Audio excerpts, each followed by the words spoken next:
Hi, everyone. Thank you for joining our third artist talk. We are excited to have these curators and artists talk a little bit about this show. And I'm going to present to you Charlene. Charlene is the founder of Arcade Project. And to you. Hello, I'm Charlene Stevens, the founder and director of Arcade Project and Arcade Project Curatorial. And this afternoon, I'm pleased to present the Goddess Power Magic Hour. And this is a time to talk about to the curators Rebecca Goyette and Jenny Mushkin and Sahana Ramakrishnan, Jaishri Abichandani, and Staver Klitgaard about their work in the current exhibition at the National Arts Club, Everyday Magic. So first I would like to introduce the curators. Rebecca Goyette's interdisciplinary practice combines video, performance art, costuming, ceramic sculpture, drawing, and painting. Her practice explores sexuality, celebrating sex positivity through a comedic lens while simultaneously examining the psychology of sexual violence. Goyette is opening her solo show, My Snake is Bigger Than Your Snake, at Freight and Volume tomorrow, April 15th, 2021. She, alongside Jenny Mushkin Goldman, is the co-organizer of Everyday Magic, Artistic and Gnostic Impulses, its exhibition at the National Arts Club. And Jenny Mushkin Goldman is the director of Monica King Projects and was the inaugural director of Monica King Contemporary based in Tribeca. She is also an independent curator. She holds a master's in art business from the Sotheby's Institute of Art, a bachelor's in art history and drama from NYU, and is currently working towards a master's in art history at Hunter College. Jenny Mushkin Goldman, along with Rebecca Goyette, is the co-organizer of Everyday Magic, Artistic and Gnostic Impulses exhibition at the National Arts Club. And I'm going to pass it on to the curators for a moment. All right. Well, thank you for having us and to talk more about the exhibition that has been it's a labor of love that Rebecca and I have been working on for almost 3 years, I would say. Wouldn't you say, Rebecca? Yeah. And yeah, I think it's about 2.5 years. Yeah. And it's an amazing experience to have it finally happen, and it's morphed because of the pandemic and actually has even more significance because of the difficult time that we've gone through. So I think the people have been looking for more spiritual, things that have meaning right now and bring them joy and pleasure and healing during this difficult time. So I feel honored to have been able to work on this right now, especially.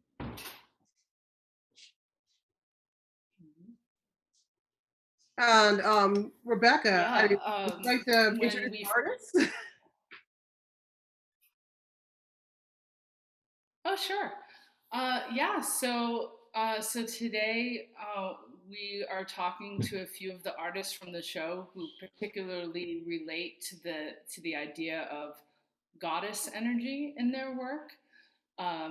And so we have Jaishri Abichandani, who's an amazing sculptor, also a curator who's curated a trilogy of exhibitions recently at the Ford Foundation, and an amazing activist and feminist. I met Jaishri when she was holding a protest in front of the Met Brewer Museum, and it was a Me Too protest. And I actually met her by joining that protest with her that day, and ever since we've been really close, and I think of her really even as a mentor for myself. And we have amazing artist Sahana Ramakrishnan, who is a painter and is going gangbusters in New York City right now, showing in all the major galleries. And her work deals with mythology and a hybrid mythology, mixing different cultural references and storytelling. And we have Staver Klitgaard, an amazing, our youngest artist, who is an amazing painter and is doing really bold, beautiful work, talking about transgendered politics, as well as really also what I love about Staver's work is their ideas about witchcraft and sort of like witches in the wood. I feel like there's witches in the woods smoking a bong with the devil. This is the vibe, and I love it. It's very rock and roll. So yeah, so it's going to be fun getting to know these artists today. And I just wanted to start with how I met Rebecca. And Rebecca, I covered this panel discussion for the end of what was that series? Like, you know, everybody was there at Freight and Volume. What was that show you had? Oh, Ghost Bitch. Oh yeah. Yeah. It was I had a little panel discussion after Ghost. And I think that was the first time I had been exposed to you and talking about, you know, things like magic and feminism and magic and things like that. It was, I think this was about one of your ancestors that was hanged for being a witch in New England. And so my oh, sorry. Oh, so then last year or sometime pre-pandemic, I don't know if it was the end of 2019 or the beginning of 2020, Rebecca had this exhibition, and we've posted about it in Arcade Project, interview, Fortuna Wants Steak, where it was more about magic and feminism, and I just loved the work, and it was so personal, but it also dealt with this feminine power and the supernatural. And from looking, when I saw the exhibition, I could see how this exhibition kind of grew from the Fortuna Wants Steak and the sigil drawings. And in my interpretation, I saw the curatorial practice on this, like exploring other ways that people, used magic and feminine power, and expanding on the great work you did in your solo show. I felt that Fortuna of Steak was a springboard for that. Then Jaishri, I met Jaishri at C24 with one of her amazing sculptures. I think I was trying to figure it out because there's so much movement. There's so much going on in her work. And I'm like, she's killing him, they're conceiving, and she's giving birth at the same time. And I'm trying to figure this out. And Jaishri's like behind me. And she goes, yeah, you got it. And I just, like, her sculptures are just mind-blowing. And there's just so much detail and movement, and just, I think you're just a natural sculptor. Thank you so much. I those little tiny ones you were doing that I saw in your studio, and every teeny one had these detailed facial expressions. Like you could see the side eye in the aunties. And yeah, so I'm familiar with the practice of Rebecca and Jaishri's. Can we take a look at Jaishri's? And she was also on the invite. Oh, this is the one that's on the invite, the Blue Moon Goddess. And I guess I want to first talk a little bit about this piece. Sure. Do you have any questions, or would you generally like me to tell you about that work?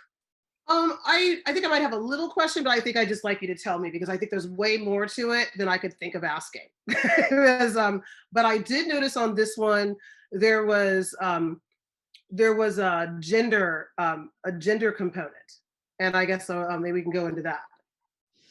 Yeah, so I am currently married to a man, but I'm queer and I've been part of the South Asian LGBTQ community for about 25, 27 years. And so this particular sculpture was inspired by the 2019 party, which was 50 years of Stonewall riots.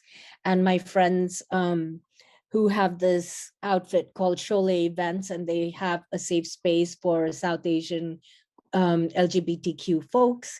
And that's kind of a space that I had been really nurtured within and had been in deep community with. And so I went back for the 50th anniversary Pride Party.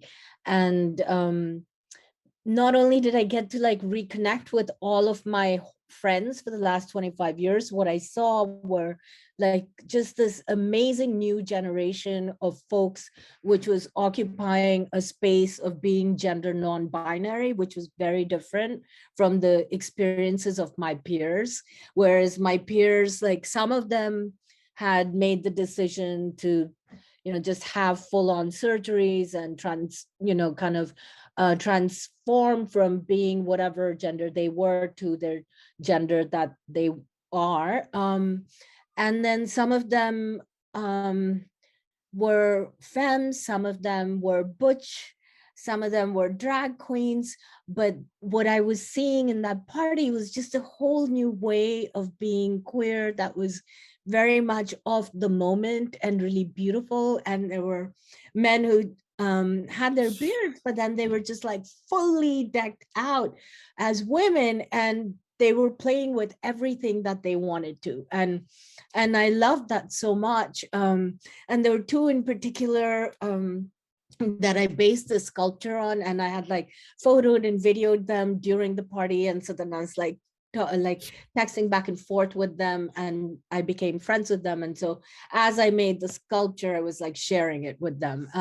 So a lot of it, like the outfit down to like the gold lame kind of stuff and the wig and all of that, is very much a recreation of what was happening.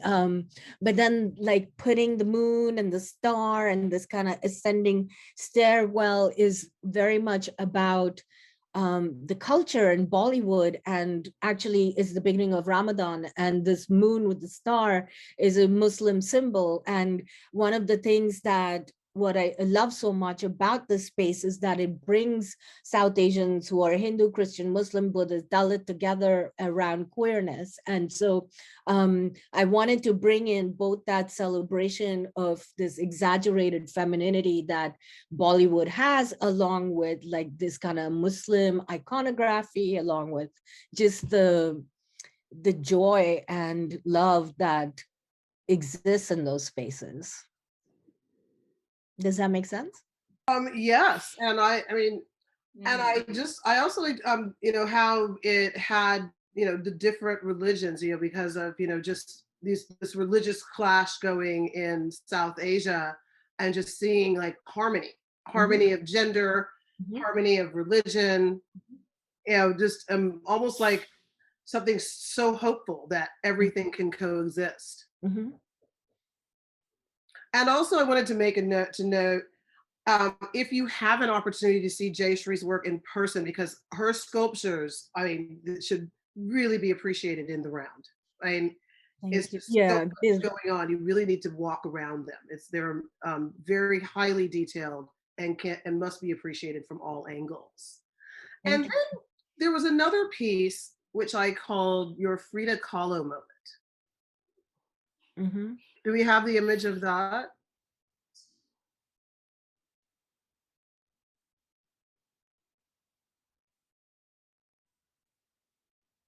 No, we don't have. Well, okay. Well, just on a quick one, I think you were recovering from surgery and sculpting yourself as you were recovering. It reminded me of It reminded me of the Fridakahlo's practice. Yeah, I was thinking about Frida a little bit earlier today because I was reading a book by Sonora Ja, who's a friend of mine, called How to Raise a Feminist Son.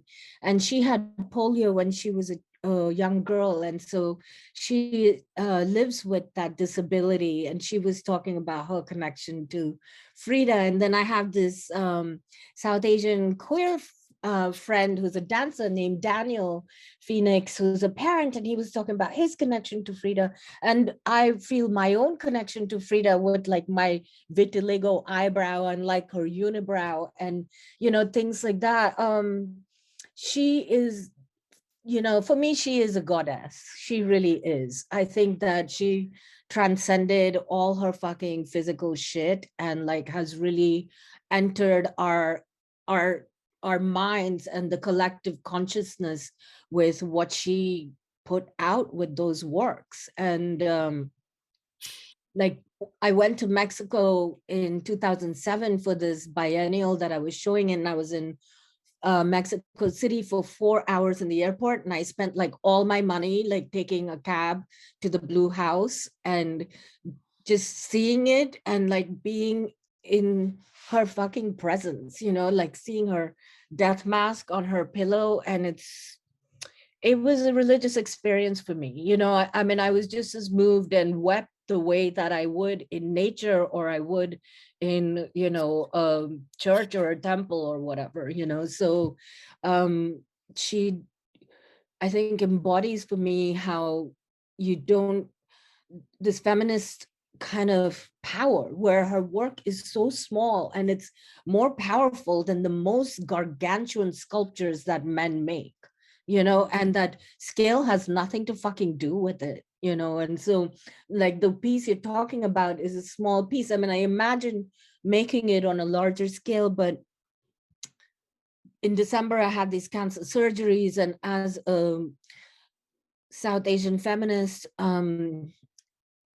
patriarchy hasn't just been something that's part of my culture. It's like something that is part of my fucking upbringing. And we do have the image coming up. great, yeah. I'm sorry I mentioned something that wasn't that we can't see. It's in the chat. Beg your pardon? It's in the chat. Yes, I'm downloading it in the chat. Let's see, click to open. Okay. And so basically in that sculpture, I didn't just put my surgical wound from the skin cancer surgery that I had. Part of what happened in December during the time that I was dealing with the cancer and leading up to my surgery, it just became really clear from my father and my brother that the egos of the men in the family were more important to them than my life was. And it just brought into focus, you know, some of my deepest like mother wounds. And so this sculpture, if you can zoom into it, like on the figure that is attached to the body, the head that is attached to the body, you can see my gray hair. And instead of a third eye, I've given myself a vulva, a bleeding vulva. And that's because when I was 22, my mother said to me that my parents would pay for me to have plastic surgery so I could have pubes implanted onto my forehead. So then I could have like perfectly black eyebrows instead of this, you know, white eyebrow. And it was just, you know, basically that vision of me being this super damaged person and a wicked person is what they have perceived me to be my entire life. And that became really clear to me. And that was the point at which I realized that actually I had been doing all the work in that relationship in my family. And in my time of crisis, they all fucking disappeared. And so this sculpture just came out of that, you know, experience of, you know, surviving my cancer and coming to a place where I realized that my parents may be alive, but I have to actually, within my psyche, kill them and move on, right? And so in my hand, I'm holding my mother's head in the sculpture. Well, some people often say that you don't grow up until your parents pass. And there are many legends of having to kill your parent to become an adult, Yeah. a full-fledged adult. Yeah, I mean, this That's week, part of the my journey. father finally reached out to me after 4 months, like, of my having cancer, asking me to come back. And I was like, no, I'm actually never coming back, never, because I need to like take care of myself. I cannot be your daughter at the expense of my own life, you know. So that is what that sculpture is about, is where I am at the moment, you know. Well, it was very, I mean, I saw it and I'm like, bam, you know, because, you know, we're friends and I've been kind of following, you know, your life's journey. I did, you know, I saw that, I knew that moment when you were making that. Yeah. And it reminded me, because I think you were making it in bed, right? Recovering from surgery. So that's why the Fridakahlo. We're going to, thank you, Judge. We're going to move to, we have Sahana Ramakrishnan. Sahana. Hi. Can you tell us, well, the title for one thing, and where this, how this work fits into this, all these interpretations of magic and. Yeah. So this piece is called, can you guys hear me? I don't know if my mic is on. Yes, it's on. Yeah. Okay. Yeah, so the piece is called Butterfly Woman. And it's I think it was, the title came afterwards. The gesture of that woman came first. I don't know, I was kind of sort of taken up when this piece was made by some sort of energy that I wanted to communicate. And I think I've been lately very obsessed with the goddess Kali, and she keeps showing up in various forms of one or the other in my work. And I feel like this is, and I think like repeating that image is kind of a way to meditate on that presence that you're kind of, that's kind of floating around in the ether, and have a way of making it accessible,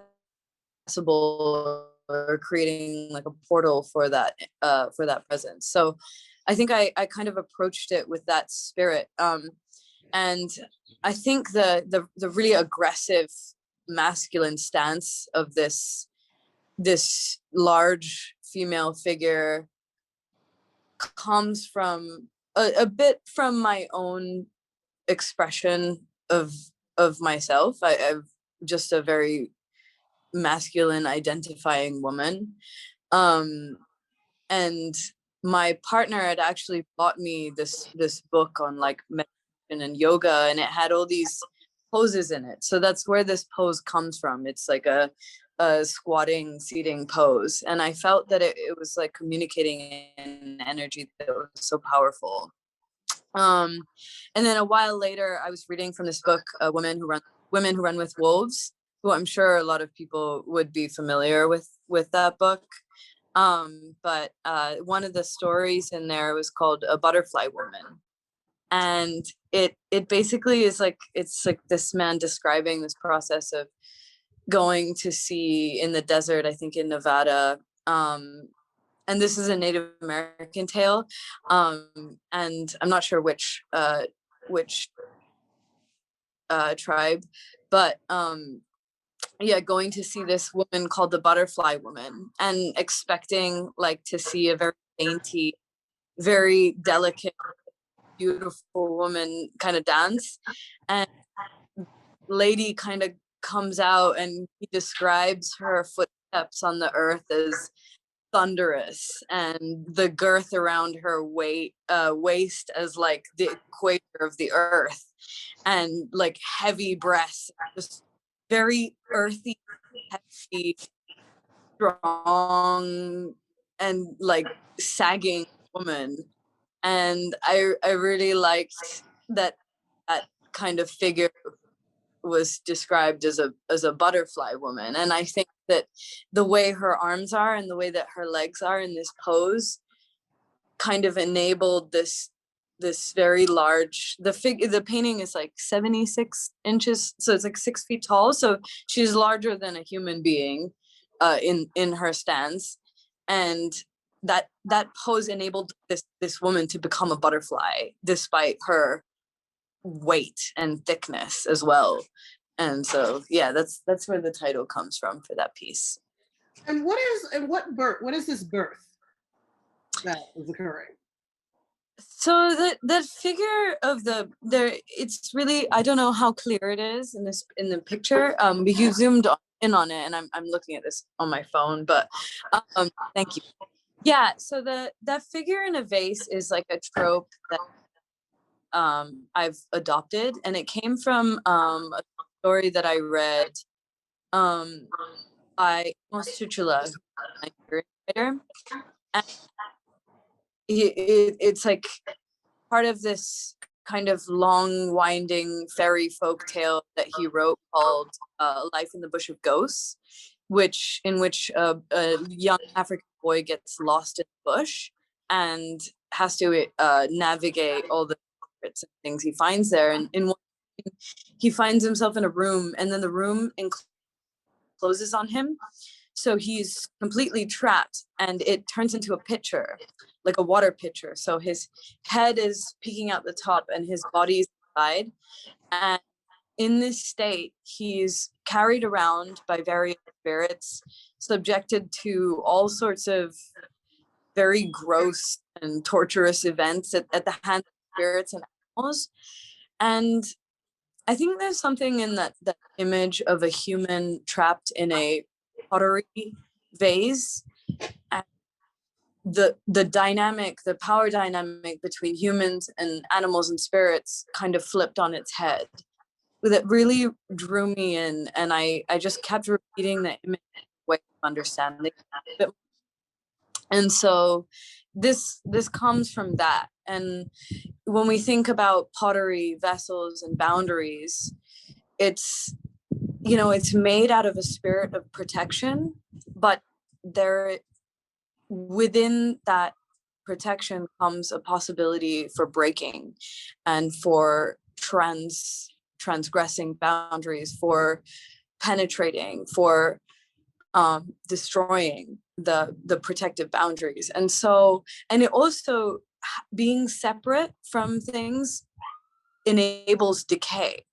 And so something that we think of as protection may not necessarily be as simple as that. And I think that figure is a way of contemplating the complexities, and it's holding a glass gun.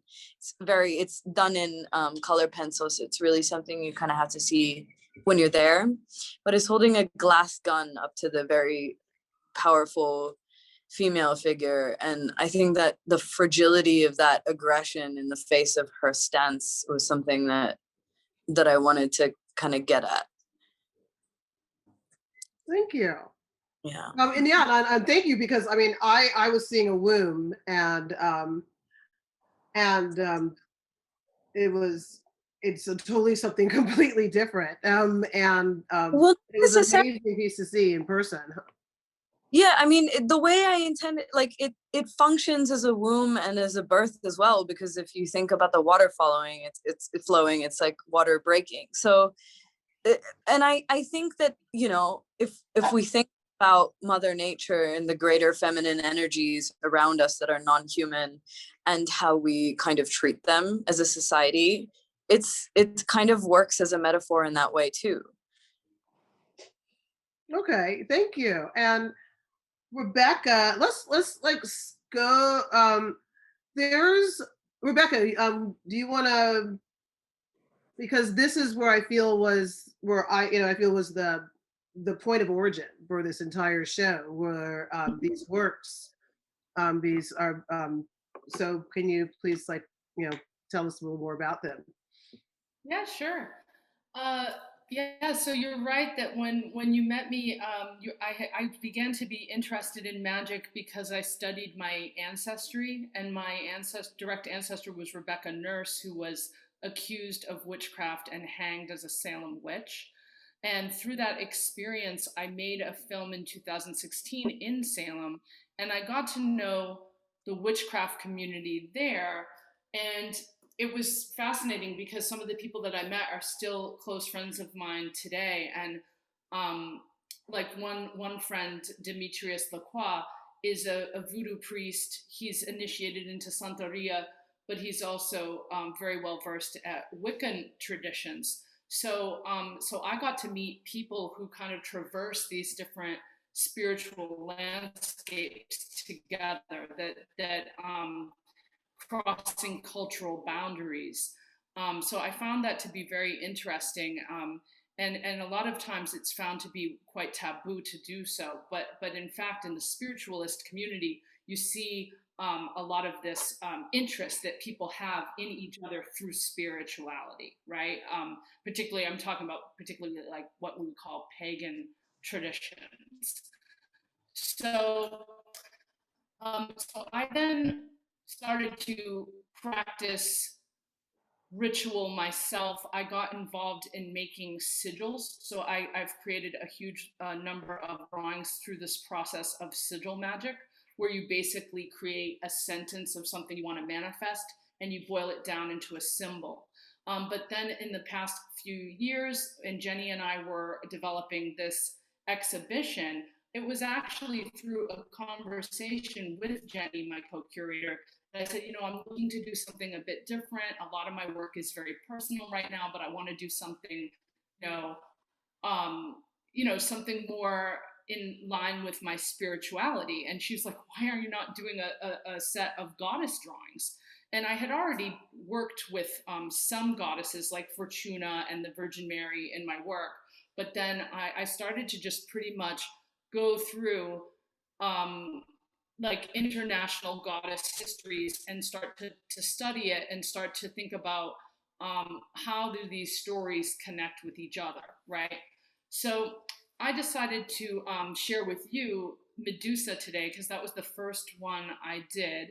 And it's also in keeping with the show that I'm about to open tomorrow, which is called My Snake is Bigger Than Your Snake, right? So, so Medusa is a goddess that we're all familiar with. And I actually learned a lot more about her through this process of research and drawing.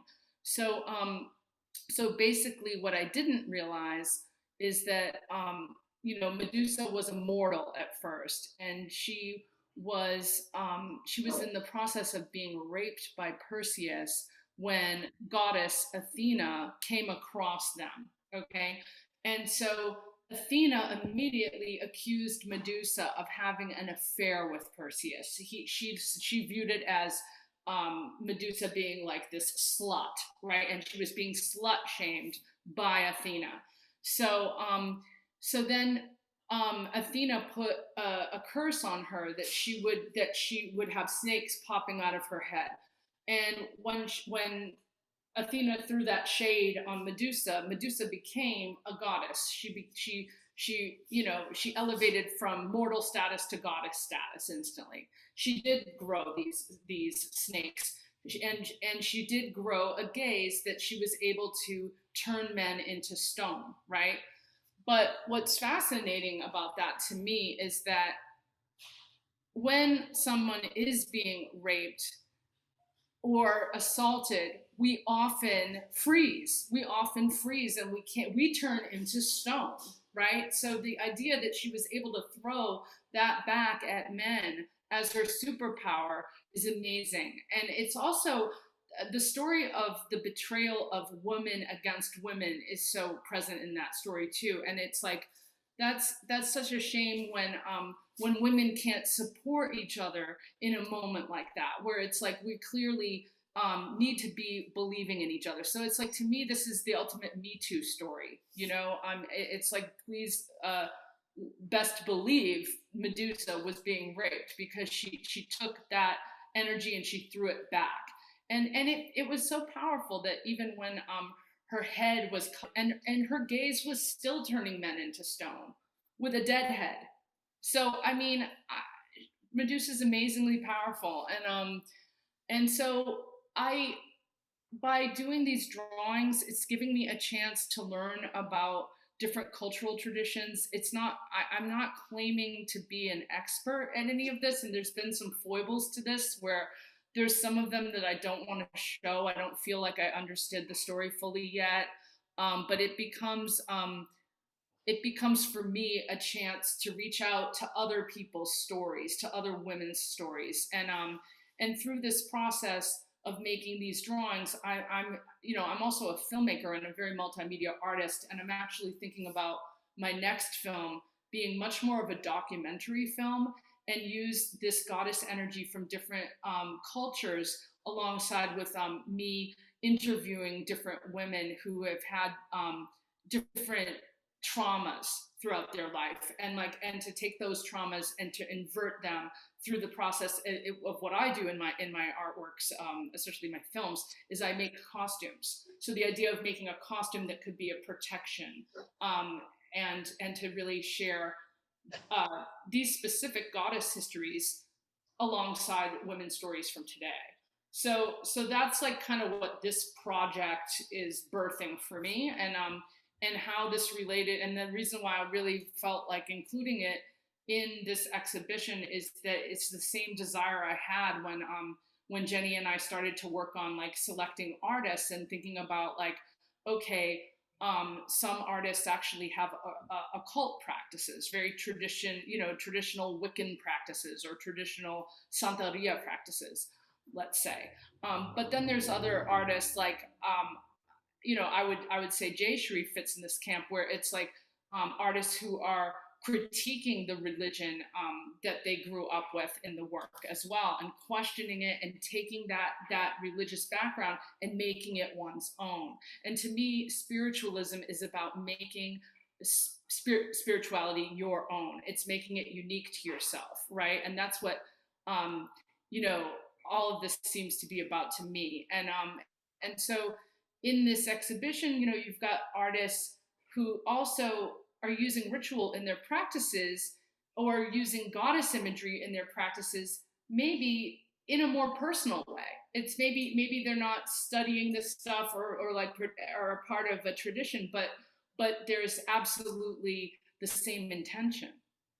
So I feel so fed by this exhibition, Everyday Magic. Like every moment of this exhibition, I've connected to different artists from the show and learned more and more. I mean, and even right now, today, I'm learning more of people's stories. So for me, it's creating a community around these ideas and a safe container to really go deeper.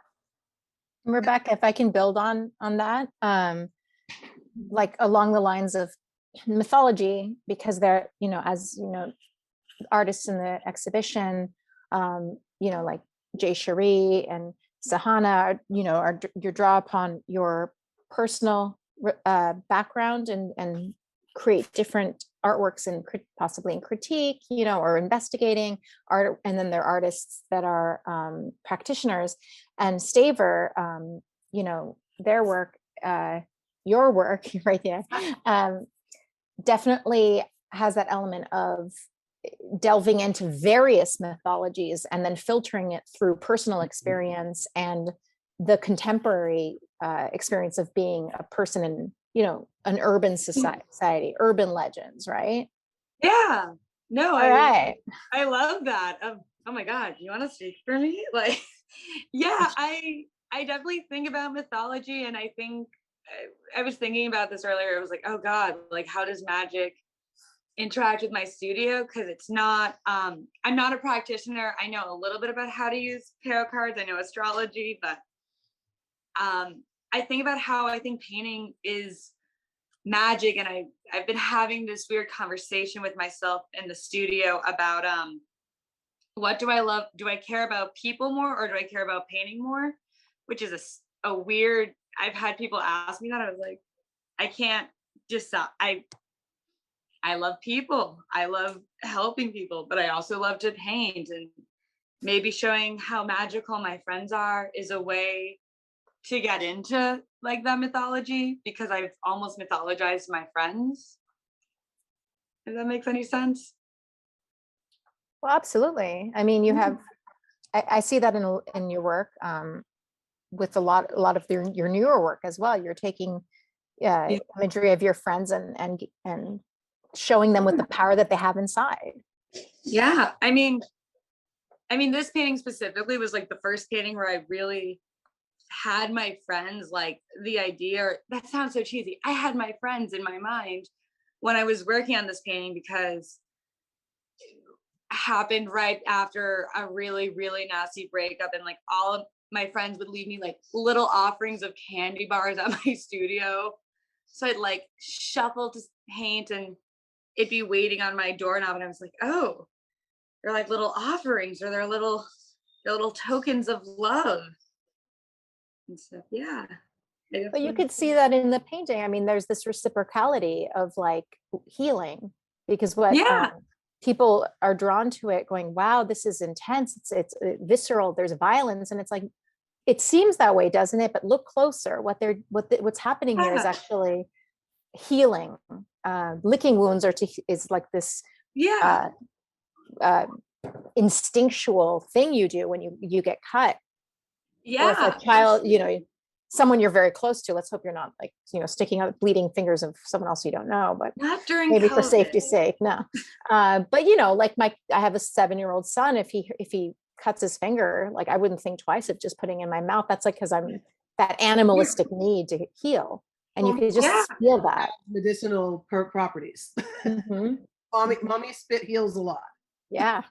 Mommy spit does everything. And yeah, I was always curious about like the narrative behind this or the influences behind this. Oh, sorry, I started talking over you like a fool, but you said that was the question. Oh, okay. I was like, oh no, I overtalked. I think my influence was just I think about the Ouroboros. I'm embarrassed about how much of an I love academic painting. Like I love Goya. I always read the creepy mangas as a kid, like Tokyo, like all of the creepy stuff that was kind of fun and like energy that I felt like Sailor Moon is kind of a scary story. And I loved how it was like super cutesy, girl power. And then you see all the Sailor Scouts die like 3 different times. And then they keep coming back to life. And it's this also, it's just a super amazing way of like getting this really creepy stuff with really femme energy. Because I believe the world hates femmes. And the only, like cis men specifically, will defend each other. They will defend bad painters. Like I've had men die for Jeff Koons. I have no clue why. They have no interest in Jeff Koons. I say something bad and it's like, I have betrayed them. I betrayed our family. I'm gonna like this. I've dishonored everyone.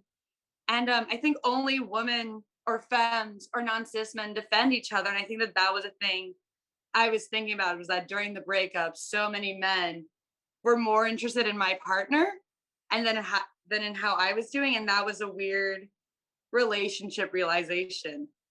And I just figured all the stories Medusa, women, I just thinking about like that tragedy of like being left to have people witness her getting hurt, and what Rebecca said of turning to stone. It's like, where you have friends though who will say, come on over here, we're gonna lick your wounds and fuck men and like have a good time. Like, yeah. It could all if everyone's probably familiar with the notion of the divine feminine, it doesn't have to be something that is for women or men, but it's an energy that any human being can possess, and it's something that is being awakened in society right now. But I curated a show called Beyond Secretary that revolved around those themes, and I didn't know enough about it. I was exploring these ideas, and all of the artists in Everyday Magic, mostly, have there is this awakening, this like sense of we can create artwork that is with this the femme energy that is about healing, and it's about being about community, and that it's now more and more being accepted. I've heard like other artists who've come to see the show have said, I feel more confident now making work in a spiritual, just showing my work that is spiritual, because it's always been with the, white cis male patriarchal form. You're not supposed to be spiritual. You're not supposed to be healing. You're supposed to, do purely cerebral type artwork and shove all these other instincts really deep down.